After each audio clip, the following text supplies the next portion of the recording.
Friday, October 29th, Just Baseball Show. Jack, Peter, Aram, the three of us coming to you ahead of Game 3 at Truist Park as the World Series shifts to the southeast from the kind of southeast, kind of southwest. Should we just call it the South, deep in the heart of Texas? I think that's fair. I have a question that I'd like to clear up just about geography in general. Why is Indiana the Midwest? Why is the eastern part of the middle of the country classified as the Midwest? Because so many people just think the East Coast is the entirety of America. I mean, you live in New York City. Isn't New York City literally the center of the universe? Well, it is the capital of the world. It does kind of feel like Manhattan feels like the capital of the world. And I know you're trying to make a joke, but it really is. But that can't be the reason that it's just because East Coasters are so East Coast that they don't understand that there's more part of the country. That can't be the answer. Okay, now let me say something real quick. It's got to be part of the Midwest because the Mideast is already taken. What? How is it taken? The Middle East? Oh, duh. Yeah, because of Iraq. Yeah, that makes sense. Iraq and other places. Yeah, no, there's more, but yeah, Jordan, Israel, Yemen, like those types Armenia. Of yeah, Armenia. But we can't call, I guess, Indiana that zone the Middle East. Is that Indiana's not the Middle East? No. Let's call Indiana. Well, when you use it like that, but if we're talking about the actual geography of America. Hello, Aram. Also, what's the South? Because the South is like North Carolina at some points too. Like where the South isn't really the South. I'm from Florida, like South Florida. That's not the South, obviously, but that's the southernmost point of the country. People say, yeah, South Carolina is the South. Is it the South? Yeah, but it's like the Southeast. What is Florida then? Florida's the Southeast. Who refers to Florida as the Southeast? The SEC. Like people are out here calling Ohio Midwest. Yeah. Ohio's like right over there. I didn't make the rules. I feel like you did. Why do I feel like you did? I don't know. Do we want to talk about baseball? Oh, before we do that, before we get into baseball, Aram, you just brought up Florida because you can't not bring up Florida on a podcast. Oh, Peter whoa. I never bring up Florida. Don't like put me in the same box as like Peter with the Yankees. Okay. This is two different things here. I don't know. I've heard a lot about Jorge Alfaro on the just. Oh yeah. I can't help myself. To Aram's credit, it is a lot of me teeing him up, asking, well, how's Jorge Alfaro doing? How is Alex Jackson doing? How are all these guys doing? And then he has to. It's just Peter dunking on me. It's not really his fault. But speaking of Florida, Peter and I were saying maybe we should swap out the intro, like instrumental to the pod, for just the Island Boys theme song. Yes. Island Boys. So you know what's funny about that is that they've come up on my For You page for like a long time. So I've seen those guys as of maybe even 6 months ago. Like I remember seeing videos of those guys when we were like tail end of quarantine because it's local to me. It was like they're like 20 miles from where. Yeah, they're your Island Boys. They're Island Boys. Well, even though Florida's a peninsula. No, they're your Island Boys. Yeah, they're my guys. But they came up on my For You page. And then when I heard people talking about Island Boys, I was like, why does this sound familiar? And then I went on my feed and I saw them on Barstool and I was like, oh my God, they made it. They made it. So good for them. TikTok has some magical powers. Everyone is making fun of it because it is hilarious. Like two dudes with like phallic objects coming out of their head, dyed yellow with face tats all over, and there's no way they're over 120 pounds each. Do we know what their background is? Their names are Fly Soldier and Kodiak Red. But can I finish my point? I think that song, if they get it produced, like they'll spend a lot of money for a big producer. I bet you that song goes #1 or something like that publicity, like they better hurry up. I'm just saying, like, I think it will catch on and they will end up being popular artists, whether we like it or not, whether they're good or not. Remember Mason Ramsey produced like a top 40 song after yodeling in a Walmart. Legend. Like he became a legend. You can reverse that really quick. Lil Nas X made it. It was a parody song originally, right? Like he was just messing around on Twitter. Yeah. So. Yeah, but Lil Nas X is super talented, and that album is really good. I wouldn't consider Fly Soldier and Kodiak Red on Lil Nas X's talent level. You don't know that. October 29th, 2022, we're going to go back on this take and be like, remember Island Boys? They're the number one selling artist of the year. They're the new Migos. They just won a Grammy. New Ray Shremmerd would be more accurate. Okay, let's talk baseball. Astros and Braves. We head into game 3 of the World Series. Series is tied 1-1. Braves took the first one at Minute Maid. And then 2 nights ago, it was the Astros winning 7-2. And Jose Urquidy put together a legitimate start, just like I'm an idiot. Expected. I'm so sick of trying to predict these games. I'm so sick of trying to find reasoning, because the reasoning there could be Jose Urquidy is bad and he hasn't thrown to get into a rhythm. He's thrown 2 1/3 innings in 24 days, but he shoved. It's his ability to throw strikes, and he just nibbles. He is the perfect nibbler. Nothing is middle. Everything is low and away, low and in. Like he does a phenomenal job of not trying to overpower you, but he induces such weak contact. I mean, Urquidy was really impressive. And I do want to mention Colby's article. Our boy, Colby Olson, basically like director of analytics with Just Baseball. He writes an article on justbaseball.com every day after the series or after the game. And where this article is Astros even World Series with game 2 win. Oh, that I'm even on the wrong article. I'm not even introducing him correctly.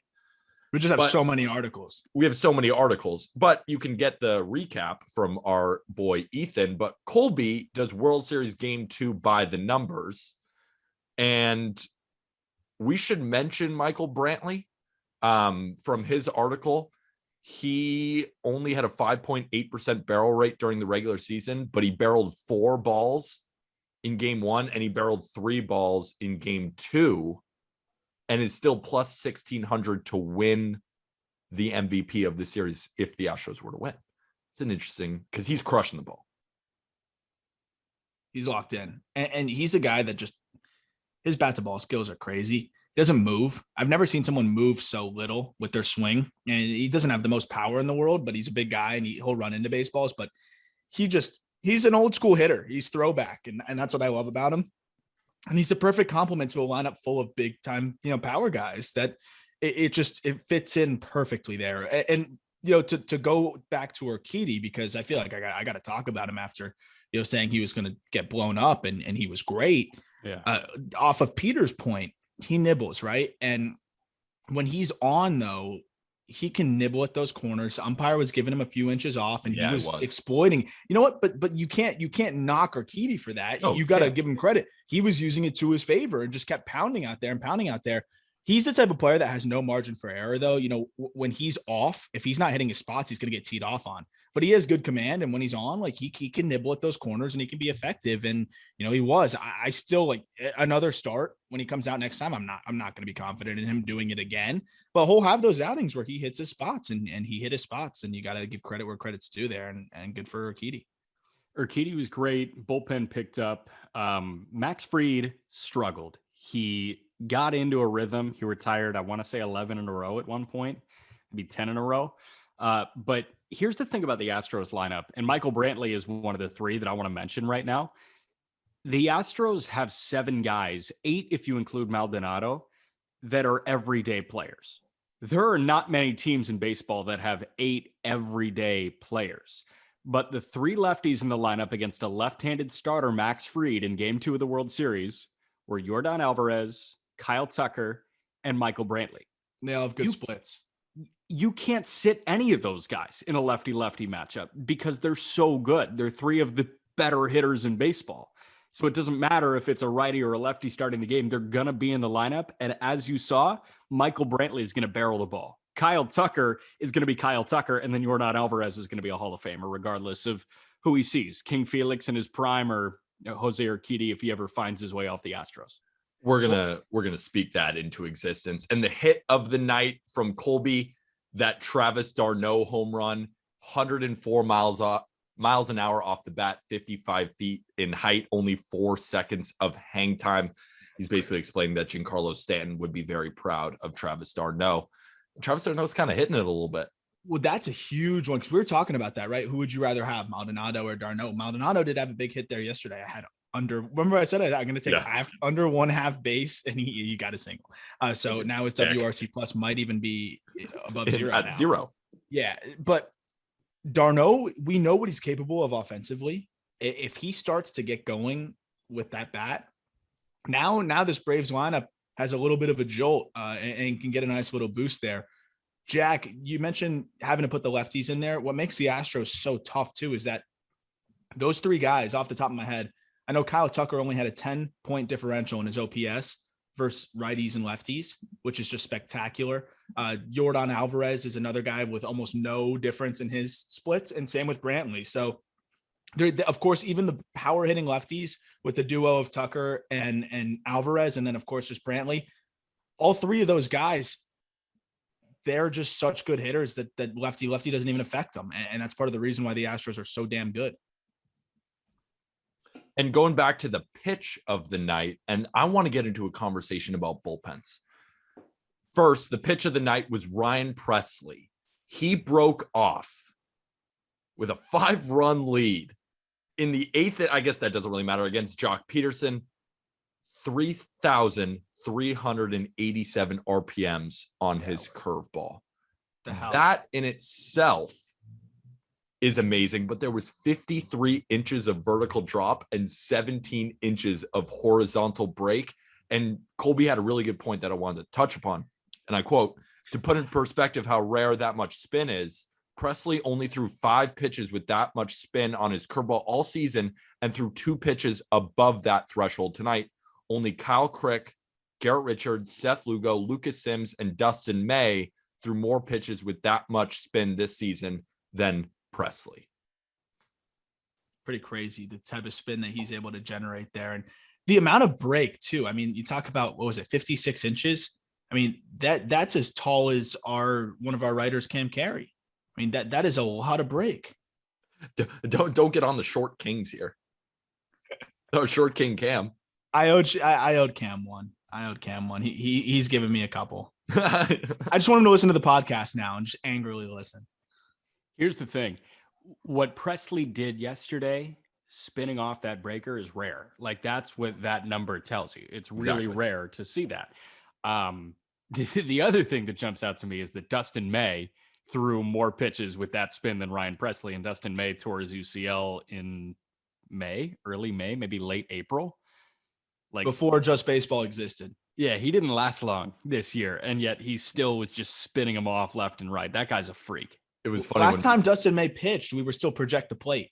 We were still project the plate, and we posted a TikTok. Remember, I think it was like most underrated pitcher to watch for this year, Dustin May of the Dodgers, and it went nuclear on TikTok. And then Dustin May immediately got hurt, and the comment is POV, Dustin May is out for the year, as if it's our fault. Yeah, it's our fault. We did it. But talking about Pressly, this is a good time to talk about the damn Houston bullpen guys. 11 innings, 1 earned run. The Houston bullpen has been phenomenal. Christian Javier, Jake Odorizzi in game 1. They saved Graveman and Pressly for game 2, and it worked. This Houston bullpen, guys, I called it a push. I'm telling you, it's good. The Braves bullpen, not taking any credit away from them, because they've been phenomenal too. I'm just saying, Houston bullpen, don't sleep. I'm going to be this guy. Do it. I'm still sleeping because 11 innings can still be fluky. It's fine. I need to see 3 and 4. If they perform in games 3 and 4, especially on the road with not their home crowd, you can luck your way into a good bullpen outing 2 games in a row at home. I've got to see it on the road in the World Series. And then I will start believing that it can truly be a push with Atlanta's bullpen. I still think Atlanta has the better bullpen far and away. I'm so sorry to divert from the topic here, but I just saw one of the weirder things I've seen in a baseball like stat sheet in my life. And this is kind of making me think that the home run distances are made up. And I think they had like a glitch in the system. But let me list you the distances of each of the home runs from yesterday's game. So Brantley's went 368. But then after that, Correa's was 372 feet. Bregman's was 373 feet. Altuve's was 374 feet. And d'Arnaud's was 375 feet, according to Baseball Savant. No. Yeah, there's no way. There's absolutely no way. There's no. I'm tweeting that out. I'm tweeting that out after this episode is over. What? I know you're like the king of multitasking. You could probably tweet it out while putting together a coherent claim right now. Yeah, I probably could. Type it out as you're. I'm gonna tweet it out right now as we're recording. Like how is that possible? I think Aram actually kind of functions like Schefter or like Woj, right? Yeah. Like he can just drop a bomb and receive phone calls while just sitting there and doing a SportsCenter hit. Jack, I've gotten alerts on my phone of Aram retweeting while we're recording. I've gotten Aram has retweeted and liked some of my stuff on Twitter while recording. So, man, what's the date dynamic like, Aram? Like when you're on a date and we've just got like a Marlins game going on or something. Say you were to go on a date during game 3 tonight. What are you doing? Under the table? My ex-girlfriend, which I think kind of answers your question there, she didn't love it. So, I mean, yeah, I here's the thing is I'm listening. I really am. It's not one of those like, yeah, I can do it. But you know what? It was more of what it represented. And you know what? It was part of the demise. Also, why are you assuming that we're going on dates during MLB? Like, I got picks to make in the morning. Yeah, shit. I'm sorry. Yeah. I haven't talked to a girl since February. Well, I met my girlfriend in October, the year that I met her, which was the season was the White Sox were probably out of it. That's probably Sox were done. Cubs were done. I mean, of course. Then you had time. A ton of time. If I'm getting married, to answer your question too, I get married right after the Super Bowl in February. Nothing's going on. Honeymoon. I mean, I've said this before on the podcast. Like, I'm so focused on you. Like, it's all you. I'm ignoring all the sports right now. I think it was a 1-year anniversary or 2-year anniversary. I forget which. With my ex-girlfriend, and it was Duke Syracuse, and I was like shaking the whole dinner. Like, just like, I'm not gonna look. I went to the bathroom like 3 times, but that wasn't bad for me. But I think the Marlins sucking started to make it a lot easier for me. You know, like the Marlins just being terrible was like, okay, I don't need to watch anymore. I don't need to pay attention. But now I pay attention to everything. So it's hard. It's hard now. Now I'm back on my BS. Yeah, here's a classic transition to get us back to the baseball conversation. I can't take bathroom breaks while watching Christian Javier. This guy is as dominant a bullpen piece as we've seen in the postseason. You know, Houck was great. Pivetta was great, but those guys aren't in the World Series right now. Matzik is the guy that everybody thinks about in the bullpen right now. But Christian Javier, what he has done, I mean, coming into the outing last night or 2 nights ago in game 2, he was holding opponents to like a 115 batting average against. That's some Freddie Peralta shit right there. Yeah. I was just gonna, keep talking. I mean, Christian Javier, that's why I'm so in on this Houston bullpen. I mean, Christian Javier again in game 2, just 1 1/3, 1 hit, 2 strikeouts, 27 pitches. He should be ready again for game 3. Fully available for game 3. Exactly. And question to you guys, like, let's say there's a game 6, game 7, and you have the option between Luis Garcia, Framber Valdez, and Christian Javier. I don't know if it'll end up like that, but I mean, depending on Luis Garcia pitches in game 3, I kind of want Javier. I'm starting Valdez or Garcia, and I've got Javier ready to go 4. Well, we got game 3 to talk about, and it's Luis Garcia facing off against Ian Anderson. Little splits notes. Oh, yeah. Luis Garcia, his ERA during the regular season, 2 runs worse on the road. ERA's in the mid-4s on the road. ERA at home, mid-2s. He's a rookie. Ian Anderson doesn't really have those kinds of splits. Neither pitcher has faced the opposing team, so there's no hitting data. It's kind of a shot in the dark. Atlanta opened up as -111 favorites. As a favorite this year, they were 48-71 as a favorite, but they were 38-13 as underdogs. The Astros were only 17-13 this year as underdogs. The over-under is 9, or no, it's 8.5. This is one of your classic, what the hell do we pick? They were only dogs 30 times at a 162. Yep. You should see the Dodgers. I think it was like 6 and 7. That's a mess. Yeah. That's real though. I know it's a regular season. It's tough. It's hard to bring those samples into the playoffs, but 48-71 as a favorite is very interesting. Listen, these are dueling rookies in Game 3 of the World Series.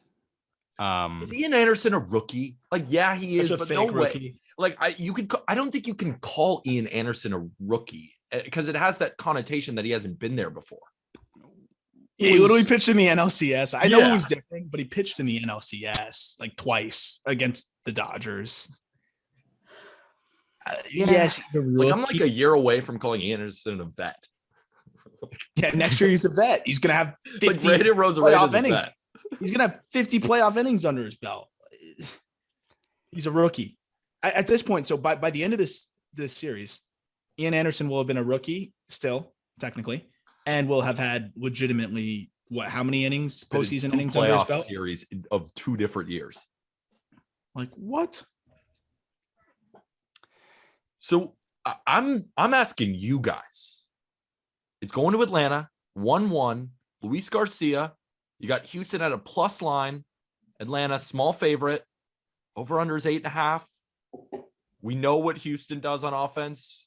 We know that the Braves are better against right-handed pitching as well. I'm perplexed. I literally have no idea what's going to happen in this game. Well, what makes it even harder is that we saw Luis Garcia we've never seen before in that last outing. Luis Garcia that was spinning the ball better than he's ever spun it, that was throwing harder than he's ever thrown it, that was commanding a cutter.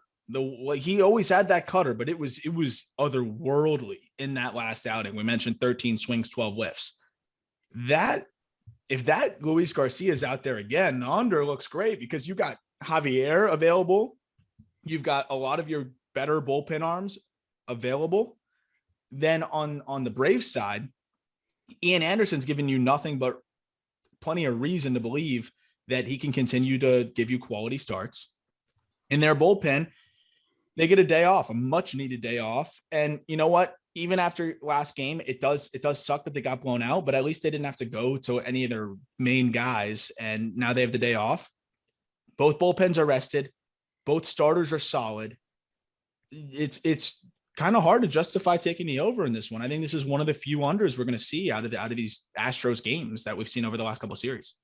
When I close my eyes and run through this game at warp speed, like how I see it playing out, is Braves and the under. Personally, I think 2 rookies are going to perform because I don't think rookies put together so-so starts in the World Series. I just think they either show up and are studs, or I think that they show their rookie colors. Even if one of them shows the rookie colors, and I don't think it's Ian Anderson because I don't think Ian Anderson is a rookie, much like you guys. If Luis Garcia looks like a rookie, I still think Ian Anderson is going to be good. I think there's a good chance that both these starting pitchers can go through like 5 innings of 1-run ball, maybe 4 innings. 5 feels drastic, but then you hand it off to 2 good bullpens. Houston is a better bullpen than I thought. I'm not ready to say they're better than Atlanta's, but now you've got a rested Atlanta bullpen. You've got a ready Christian Javier, like we were just saying. I personally, and I will likely be wrong, it'll be the Astros in the over, but I say the Braves in the under. Well, now I feel much worse about my opinion. All right. Oh, hold on, Pete, before you go. That is, you say you feel worse about it. Might as well plug the merch right now. Justbaseball.com. That's what I was getting at.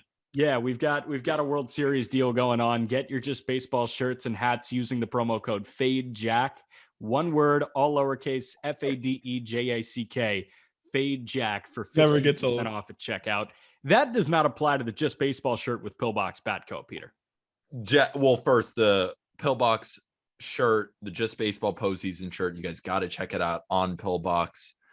It's like I said, it's just the most comfortable shirt in the world. My roommate, he's wearing it again this morning. Like he just keeps putting it on. He's like, I could wear it out. I'm wearing it to the gym. And I was like, it just looks good. It's a good looking shirt. The bet. Okay. That's my thinking. I texted you guys too. So you got this verbatim. It's on record. As soon as Houston started scoring, I felt to myself, is this the commanding Houston that actually just wins 3 straight in Atlanta and ends it in 5? Is this team just that much better? My gut says Houston is going to just roll. My brain says Ian Anderson at home is the guy to trail. But I follow my gut. I think I'm going to go Houston money line, especially as an underdog. They say the gut's the second brain. What I saw from Houston, I think they're going to keep rolling. And I just think they're going to roll into Atlanta. And that felt, what are you laughing at? I just processed like what you said. And I was just like, okay, if I'm like trailing Pete, he's made me a lot of money this season. Let's say if I was taking his not gambling advice, but if somebody tells me, my gut is telling me this, and my brain, I didn't even say heart. It's my brain. My brain is telling me this. I'm going to ignore the brain and go with my gut. Here's my pick. I don't know how good I feel about that pick. Because and quite honestly, I don't feel good about the pick at all. I think this is the one. closest game we've maybe even seen in the playoffs so far. That's how. Because the Braves bullpen, I mean, Minter's back, the whole gang, but the whole gang is there for Houston. This is like another game 1, which the Braves won. You want to know a crazy stat too? So Ian Anderson has made now 1, 2, 3, 4, 5, 6, 7 postseason starts. Some of them have been cut short to just 3 innings, but that's like the new norm, right? None of his 7 postseason starts so far between 2020 and 2021, he's never given up more than 2 earned runs. That gives me a lot of confidence because of what Jack says. I fully agree that. But the thing is, Aram, just one thing, like he only went 3 innings or 4 innings in some of those starts. That's where I'm just like, you're right. And I didn't mean to interrupt you. It's just like, damn it. You meant to interrupt him. I agree. But like, even at the worst starts, like he's not getting shelled. It's more like you're right. Paper cut. All right, let's take him out. That's the one thing, because I agree wholeheartedly with what Jack said, is there's usually no in between with rookies, and fake rookie and Anderson. He's like the one exception where he's not a rookie. He's not a rookie. Yeah. This is the evidence, Exhibit A. There's no in between. There is some in between with him where even when he's off through 3 innings, I think Snitker knows him so well too, that Snitker knows, okay, he doesn't have it today. Let's pull him in the 4th. Let's get him out of there. And I don't know if the same is true with Fried. I think with Fried, he's like, he can battle. And sometimes it ends up a lot uglier than you want it to be. And it seems like he just knows how to use Ian Anderson a little bit better, and knows when he's, heading towards that direction, because he doesn't really give up a ton of homers or anything like that. Only 1 homer he's given up in 30 postseason innings. The under might be the play. I think the under is the play. In 30 2/3 postseason innings, 1.47 ERA. Like that's the number that 1 homer. 1 homer. And 30 2/3 innings. And he was good against the Dodgers. And the Dodgers, I mean, they're not that far off from the Astros, right? They're right there. I mean, I know they don't have Max Muncy, but still, Mookie Betts, Trey Turner, Corey Seager, Justin Turner. Are you kidding me? Those guys are decent. Yeah, they're all right. But the thing is, I've been on the over train. If I go to the under and it doesn't hit, I lose all credibility for the rest of my life, right? Well, we've all lost all credibility at some point, at least also, 10 times. I want to give you some credit. Fade Jack. I get it. It's kind of hilarious. And your record is 6-11, but you give away always plus 275 props. Yep. So you have the worst record, but I bet if we go units, you're doing just fine. So I'm giving you my credit, my boy. You're fine. It's not actually Fade Jack. You're my boy, Pete. Thanks. But you don't know anything about college football betting. No, I actually don't know anything about sports. That's what I've learned. That's why we're here. He just has a really nice voice, and it sounds like he knows what he's talking about. Here's what happens on a daily basis. What happens. I get a lot of people saying, Jack, you have no idea how to do your job. Here's how you could be so much better at doing your job. And I say, you know what? I'm going to take that. I got to separate church and state. I got to put the work away. I got to sit there. I got to watch The Bachelorette. By the way, I don't know who's the front runner for Michelle right now. And then I hop right back in and I say, okay, you know what? Maybe user 4863792 was right about me and that I am just a bad human. Think about it. Who knows more about you? You or user 78452869 Yeah, I'm not sure. 420, he seems like he has some pot thoughts, so he might be a on a different level than you, a little bit smarter. Yep. I mean, you wait, but then you got the other guys who's saying, oh, we're doing well, but user 452789278 is. Yeah, no, exactly. So Pete, here's what I'm pushing for the rest of the World Series and onward in our vocational lives. If we are Lions, we should actually start concerning ourselves with opinions of sheeps. We're going to be the first Lions who are very concerned with opinions. I get it. Yeah. Smart. Does that work? Should we talk about the rest of the series moving forward? And if let's give a goddamn prediction, people. Let's put it where it is. Who's winning game 3? And then if we're looking ahead, because we'll be back next week in order to do game 6 and game 7. So we're just looking at games 3, 4, and 5 over this weekend. Let's do this. I want your game 3 prediction. And then based on that, how do you see games 4 and 5 looking? Aram, I'm going to throw it to you and then I'll end it. Jack, game 3, winner. And then what are you looking for 4 and 5? Well, game 5 is on Sunday night. Game 6 will be on Tuesday. Yes, sir. If it happens, I'll be there. If it happens, You'll be in Houston. So we need game 6. Yeah. If I had to put a bajillion dollars now, I think we're recording a podcast ahead of a game 6. I don't think anybody's taking care of this in 5. I agree. Let's hope. I think the Braves win game 3. I think Ian Anderson puts together a really solid outing. One more thing to tie the bow on Ian Anderson. He might have 40 postseason innings logged as a rookie in his career. What? 40 That's what I was saying. Has to be a record. So I think Ian Anderson's going to shove. I think there's a chance. I thought Anderson was pulled prematurely in the clincher for Atlanta in the NLCS. He only threw 4 innings and then he was pulled early.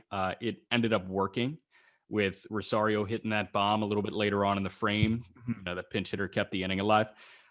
Anderson was through 4 really strong. And I personally thought he was throwing the best changeup I've seen from him in his entire career. That changeup looks on. So I think the changeup's on tonight. I think Anderson goes 5. I think at most he allows 2 earned. So Anderson is going to outduel Luis Garcia. It's actually going to be a low scoring game, but I've got the Braves winning. If I had to attach a score, 5-2 Atlanta, which is still the under. Game 4 would be who? That would be. We don't know yet. It hasn't come out. We don't know what they're going to do. We don't know if we're going to see Drew Smiley from the Braves. We don't know if we're going to see Odorizzi. We don't know who we're going to see yet.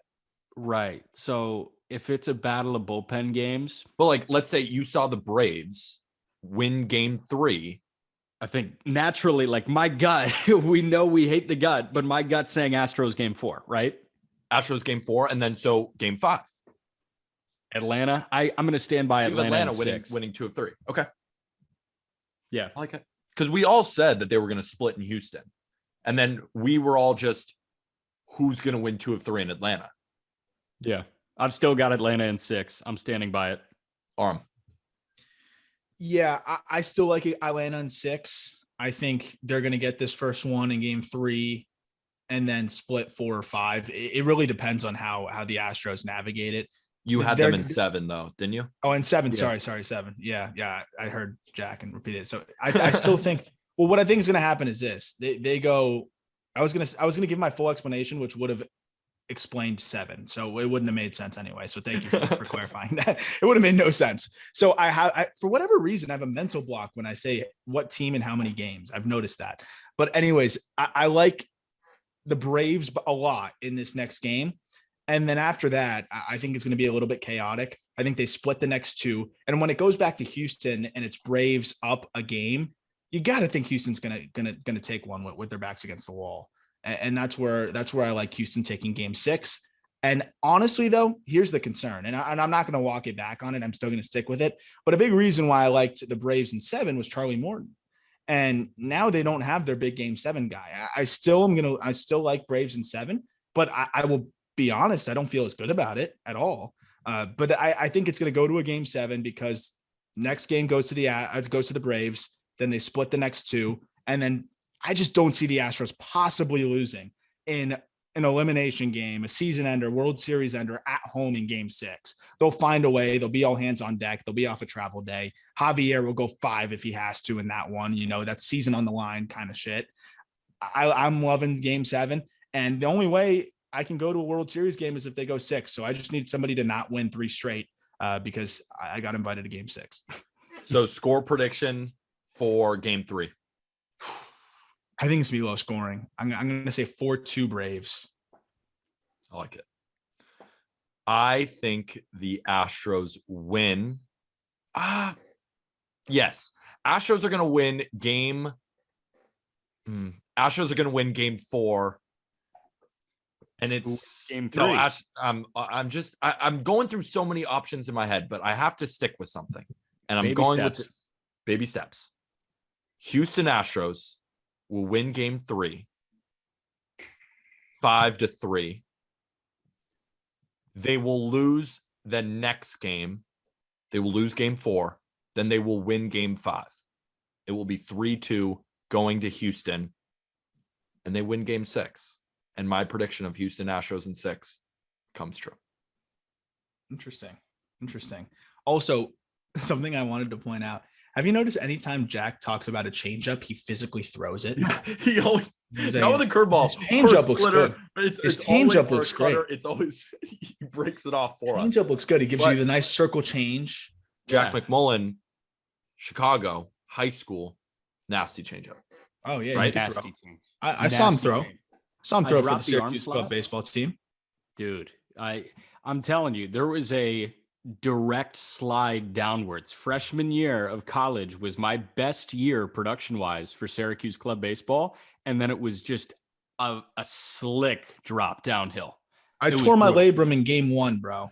Talk about a slick downhill. Yeah. I tore my labrum game 1, full tear. That's like a real injury for a club baseball game. That's a real injury. It was like 30 degrees out. I went to shoot somebody and it was like pop, and we only had 9 guys. So I go up to the plate and I'm trying to swing, and it wasn't working. My bat, it felt like I was holding a 50-pound bat.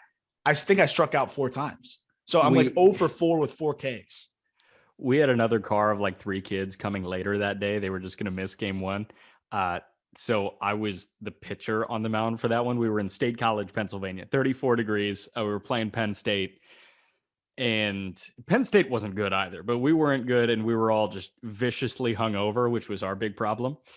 And I'm sure Penn State wasn't either. They were vicious. That's the beauty of club baseball. Yeah. There was I gotta tell you a club baseball story after this to wrap up the pod. But yeah, Aram was out there. How'd you tear your labrum? Swinging?